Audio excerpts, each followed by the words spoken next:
ज़्यादातर लोग इस बात का ज़िक्र करते हैं कि मुझे ये समस्या क्यों है। ऐसा लगता है कि पूरा विश्व सिर्फ समस्याओं का एक समंदर है। अगर हम इसे ठीक से समझें तो आप ऐसा समझिए कि वाई आई एम, मैं क्यों हूं। जितनी भी समस्याएं हैं वो इसी चीज से जुड़ी हैं, वाई आई एम, मैं क्यों। ये जो क्यों है यही सभी समस्याओं की जड़ है।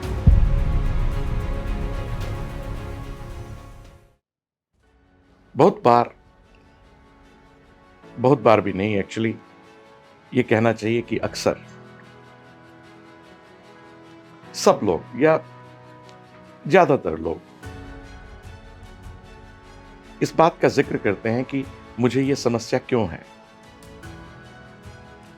और लगभग सभी लोग, ऐसा लगता है कि पूरा विश्व सिर्फ समस्याओं का एक समंदर है। किसी को कोई समस्या, किसी को कोई समस्या, और बहुत सारी समस्याएं, छोटी बड़ी सब।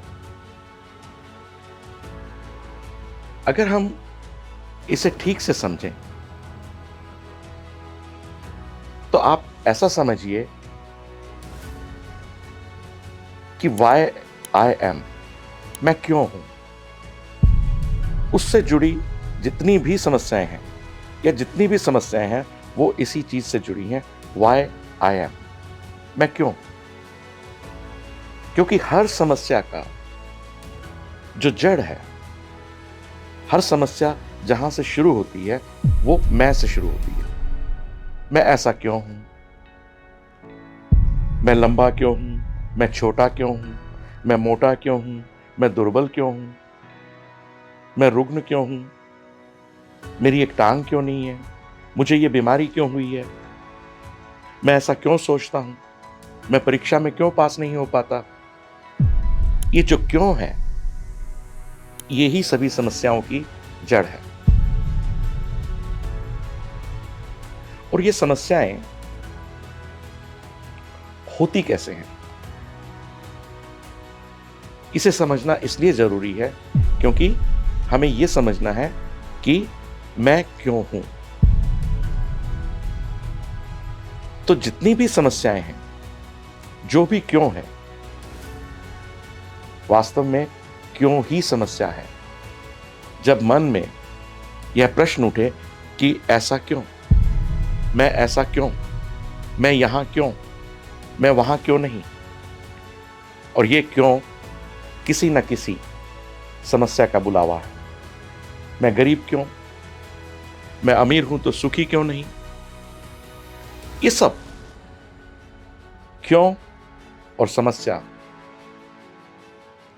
मेरे विश्वास में पर्यायवाची शब्द हैं। तो ये क्यों कहां से पैदा होता है, इस समस्या की जड़ कहां है, कहां से इसकी उत्पत्ति होती है।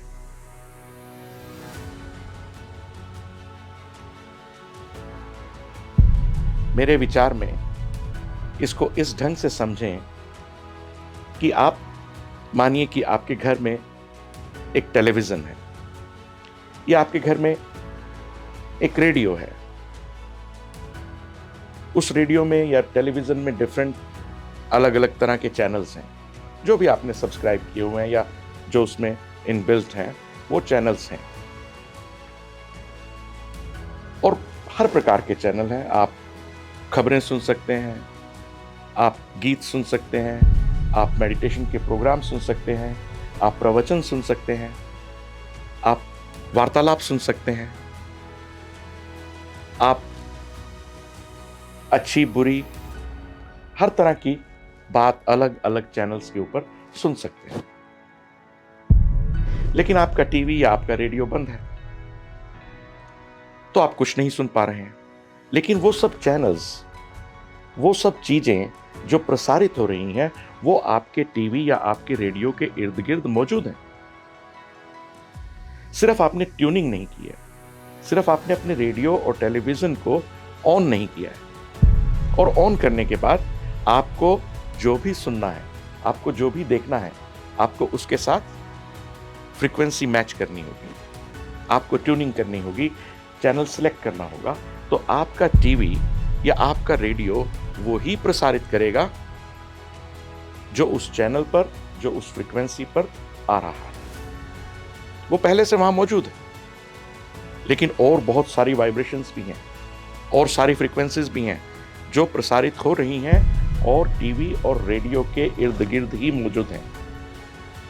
लेकिन क्योंकि आपने उनके साथ ट्यूनिंग नहीं की, उनके साथ आपके रेडियो या टेलीविजन ने नाता नहीं जोड़ा, उनके साथ ध्यान नहीं लगाया, उनके साथ फ्रीक्वेंसी नहीं मिलाई, तो वो आपके रेडियो या टीवी से प्रसारित नहीं होगा। तो कहने का तात्पर्य ये है कि आपका टीवी या रेडियो सब कुछ हवा में मौजूद होते हुए तरंगों के रूप में, फ्रीक्वेंसी के रूप में किस चीज को लेता है या किस चीज को नहीं लेता है, वो इस बात पर निर्भर करता है कि उसकी ट्यूनिंग हुई है कि नहीं, उसकी फ्रीक्वेंसी उन तरंगों के साथ जो मौजूद हैं हुई है कि नहीं हुई है, अच्छी या बुरी, जो भी। फ्रीक्वेंसी मैच को आप ऐसे समझिए ध्यान के रूप में कि आपके टीवी और रेडियो ने किस तरंग के साथ, किस वाइब्रेशन के साथ, किस फ्रीक्वेंसी के साथ अपना ध्यान लगाया है, तो वही प्रसारित होगा।